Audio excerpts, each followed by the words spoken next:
যদি আপনার আমার জন্য আল্লাহ পাক রব্বুল আলামিন হযরত ইব্রাহিম আলাইহিস সালাতু ওয়াস সালাম, হযরত ইসমাঈল আলাইহিস সালাতু ওয়াস সালামের মতো একটা বিধান পাঠিয়ে দিত, বা এমনি যদি পাহাড়ের চূড়ায় যদি কুরবানি করা হতো, তাহলে আজকে আমরা কত লোক আজকে কুরবানি করতাম, কত জনের কুরবানি করার মতো আল্লাহ আমাদেরকে সৌভাগ্য দান করত, কত জনের কুরবানিকে আল্লাহ কবুল করত। এজন্যই সকলের কাছে আমার আবদার থাকবে, নামাজ এসেছি যদি ওই কুরবানিতে কোনো উৎসর্গ করা, ওটা একটা সম্পদ আছে, সম্পদের জন্য সেটাকে কুরবানি করতেছে, সামান্য গরু বলেন, ছাগল বলেন, উট বলেন, দুধ বলেন, যাতে সম্পদ আছে, কিন্তু এই কুরবানির চেয়ে মনের যে কুরবানি, মনের যে আত্মহমিকা, মনের যে গর্ব, মনের যে হিংসা, এটাই হলো সবচেয়ে বড় কুরবানি। ধরে বলেন না সুবহানাল্লাহ। মুহাম্মদ ওয়া আলা আলি সাইয়্যিদিনা মাওলানা। কোথায় হাসছো, কোথায় চলছো,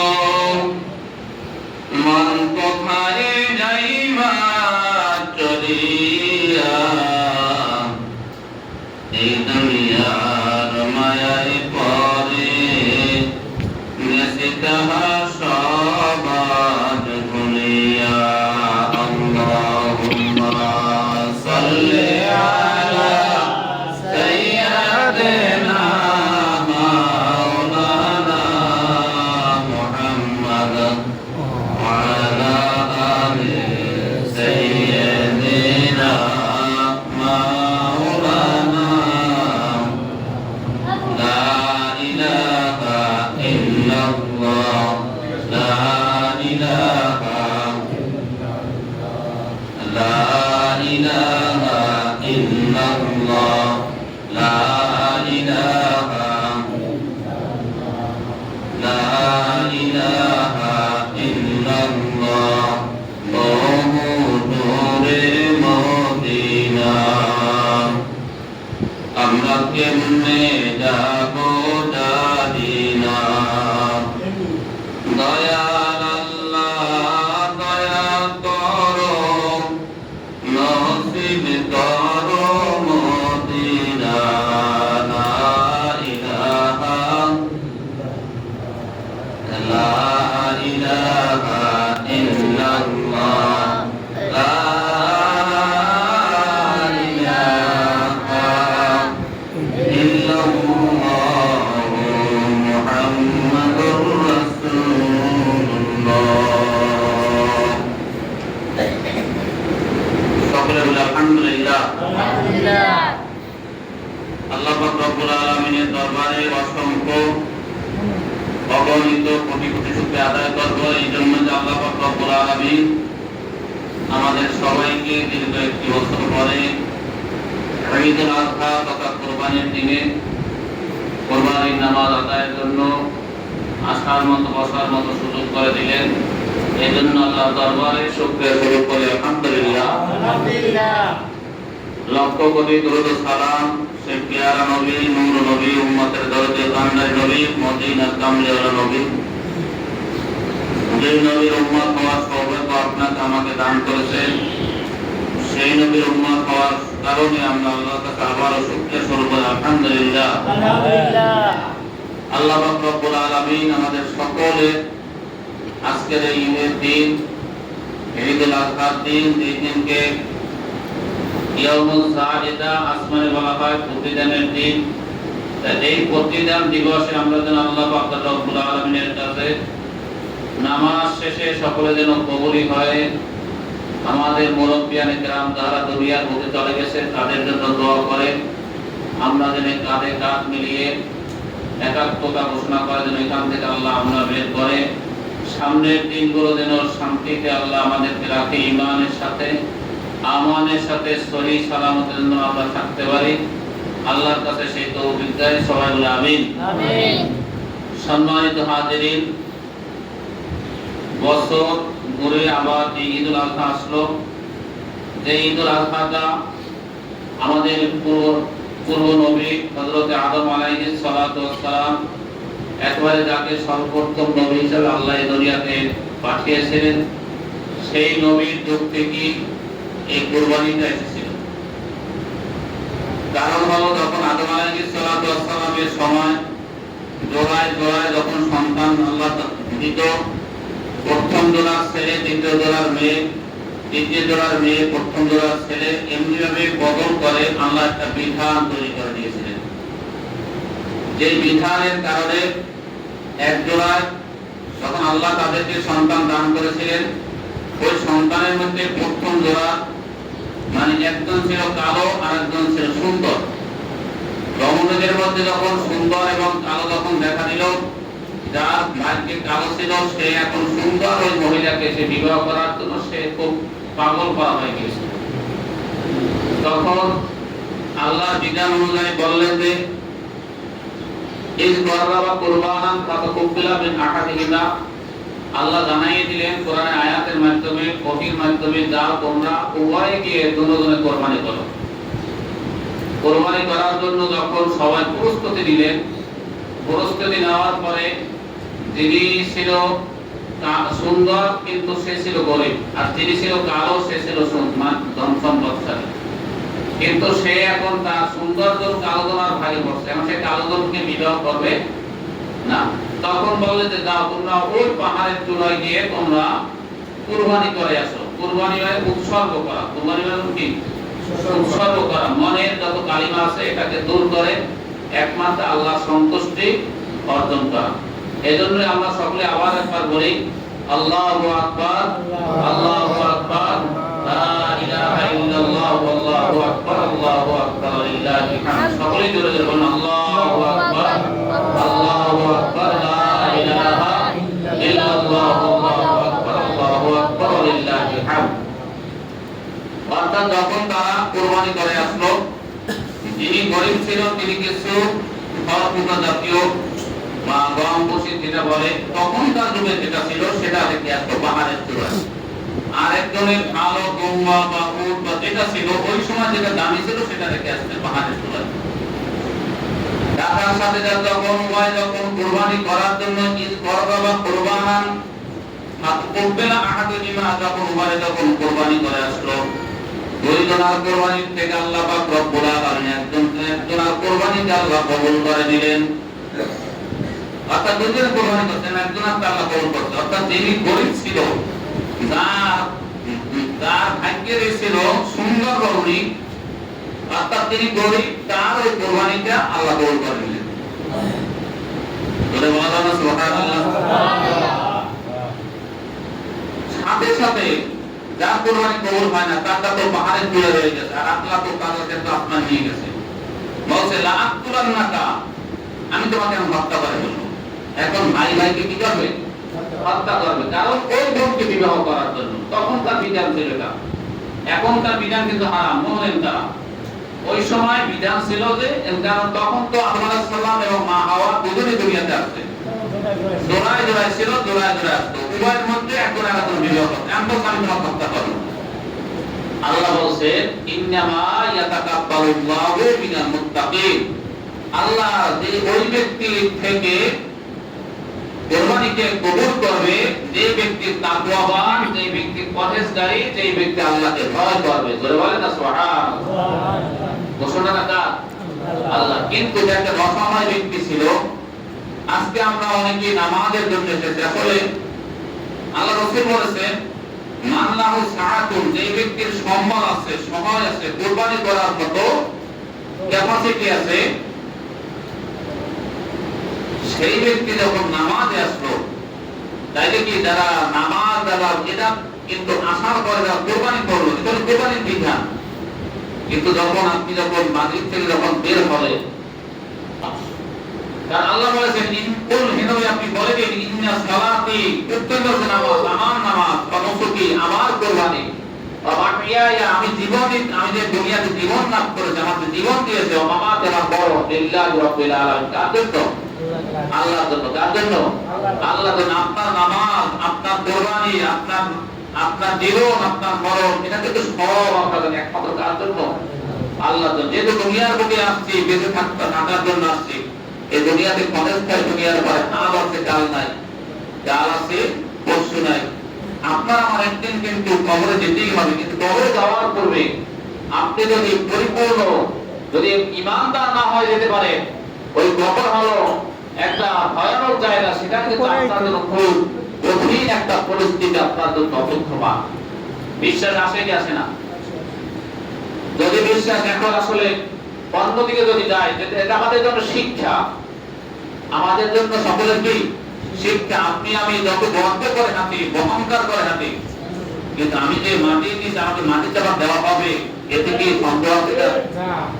আজকে দেখেন, বাবার কোলে ছেলের লাশ, ছেলের কোলে বাবার লাশ, নাকি সকলেই বোঝে যে যেমন কিছুদিন আগে এই যে আমার ভাইকে মারা গেল, সেই বোঝে, মা বোঝে যে সন্তান হারানোর বেদনাটা কি, বাবা বোঝে যে সন্তান হারানোর বেদনাটা কি। কিছুদিন পূর্বে তার মা মারা গেল, বাবা ছিল, বাবা গেল, মা ছিল, মা ছিল। এখন আবার আল্লাহর একটা পরীক্ষা, পরীক্ষা কি? তার সন্তানটা আল্লাহ নিয়ে গেছে, হায়াত নাই। কিন্তু এখন আপনার আমার শিক্ষা গ্রহণ করতে হবে। আমাকেও তো আল্লাহ এমনি ভাবে আমার মৃত্যুটা দেখতে করতে পারতো না? পারে কি পারে না? তাহলে আপনাদের কাছে যে কি কোরবানির আলোচনা কি করব? যদি আপনার যদি আমল, আপনার যদি আখলাক, আপনার যদি ঈমান, আপনার পরকালীন জীবনের জন্য যে সম্বল আছে, সম্বলটা যদি আপনি তৈরি না করেন, দৈনিক যদি 5 ওয়াক্ত নামাজ আপনি যদি ঠিক মতো, আপনার কাজ আছে, কর্ম আছে, কর্মব্যস্ততা আছে, কর্মব্যস্ত থাকে, আগে কিন্তু আপনার নামাজটা আগে ঠিক করতে হবে। আপনাকে আমাকে এখানে সাক্ষী দিল মৃত্যুর পরে যে এই ব্যক্তি কেমন ছিল, সকলেই ভালো ছিল বলবে, কিন্তু আল্লাহ রাসূলের হাদিস অনুযায়ী তখন বলেছিলেন, যখন আপনি মারা যাবেন বা আমি মারা যাবো, একজন ফেরেশতা আসবে, ফেরেশতা আসার পরে যদি ভালো হয় ব্যক্তি, মানুষের কানে কানে তার রবটা পৌঁছে দেবে যে এই ব্যক্তির ভালো, সকলে বলবে এই ব্যক্তি ভালো, বলেন না সুবহানাল্লাহ। আর যদি আমার আমলটা যদি খারাপ হয়, আমার আমল যদি খারাপ হয়, তাহলে ওই ফেরেশতারা কানে কানে আপনাকে দিয়ে দেবে এই ব্যক্তি খারাপ ছিল। সকলের মধ্যে হয়তো সামাজিক কারণ হোক, মানবিক কারণ হোক, কর্তৃক কারণ হোক, আত্মীয় স্বজনের কারণে হোক, সে বলবে ভালো, আসলে মন থেকে ভালো কথা আসে আসে। এজন্যই আল্লামা বয়সী রাহমাতুল্লাহি আলাইহি 1200 বছর পূর্বে তিনি দুনিয়া থেকে চলে গিয়েছেন। রাসূলের শানে তিনি কবিতা রচনা করেছিলেন। তিনি প্যারালাইজড হয়েছিলেন, তার হাত পা অবশ হয়ে গিয়েছিল, কিন্তু রাসূলকে তিনি এত ভালোবাসতেন, মন থেকে প্রাণ থেকে এত বেশি ভালোবাসতেন। হঠাৎ করে তিনি যখন ওই কবিতা লিখেছিলেন, ওয়াল হাবিবুল্লাযী তুরজা শাফাআতুহু, অর্থাৎ তিনি হলেন এমন হাবিব, এমন রাসূল, তার কাছে সকলে সুপারিশের জন্য, শাফাআতের জন্য একবারে মুহতাজ। অর্থাৎ এই লেখার পরে শুধু তাই নয়, আরেকটা কবিতার মধ্যে একটা লাইন লিখেছিল, যালামতু সুন্নাত আহিয়া মান যালামা ইলা নাফসহু, অর্থাৎ আমি রাসূলের সুন্নাতের সাথে আমার একটা সুন্নাতের সাথে আমি এমন একটা সুন্নাতকে পালন করতে পারলাম না, যে ব্যক্তি সুন্নাত পালন করতে, তিনি এমন ব্যক্তি ছিলেন, তিনি রাতের বেলায় দাঁড়িয়ে দাঁড়িয়ে নামাজ পড়তে পড়তে তার পা মোবারক ফুলে গিয়েছিল, কিন্তু আমি তার সুন্নাতকে সুন্দরভাবে ধারণ করতে পারি নাই। আল্লামা বয়সী যখন এই কবিতা, যখন তিনি প্যারালাইজড হয়ে গিয়েছিলেন, প্যারালাইজড হওয়ার পরে একদিন রাতের বেলা যখন তিনি ঘুমিয়ে গেলেন, ঘুমিয়ে যাওয়ার পর হঠাৎ করে তিনি ওই ওযু করে সুন্দরভাবে পাক পবিত্র হয়ে তিনি রাসূলের সুন্নাত আদায় করতে পারতেছেন না, কবিতা রচনা করে নিজে নিজে তেলাওয়াত করে সুন্দরভাবে ঘুমিয়ে গেলেন। খেয়াল করে দেখেন, যদি যখন ঘুমিয়ে গেলেন আর কবিতা রচনা করতেছিলেন, পাঠ করতেছিলেন, নিজের রচিত কবিতা, স্বরচিত কবিতা, কাকে নিয়ে রাখছে? রাসূলকে। কাকে নিয়ে রাখছে? রাসূলকে নিয়ে কবিতা রাখছে। আর তিনি কবিতা লিখতে লিখতে হঠাৎ করে তিনি বলতে যে তিনি তো এমন রাসূল ছিল, যিনি রাতের বেলা দাঁড়িয়ে দাঁড়িয়ে নামাজ পড়তে পড়তে পা মোবারক কি হয়ে গিয়েছে?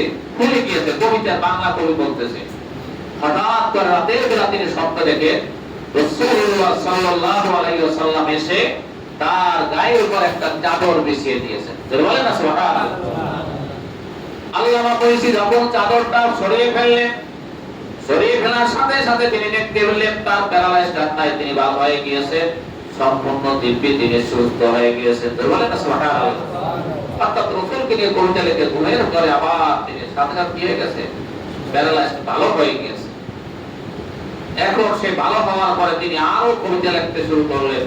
এমনিভাবে যখন কবিতা লেখলেন একদম, এটা হলো 1200 বছর পূর্বে, 1200 বছরের সময়।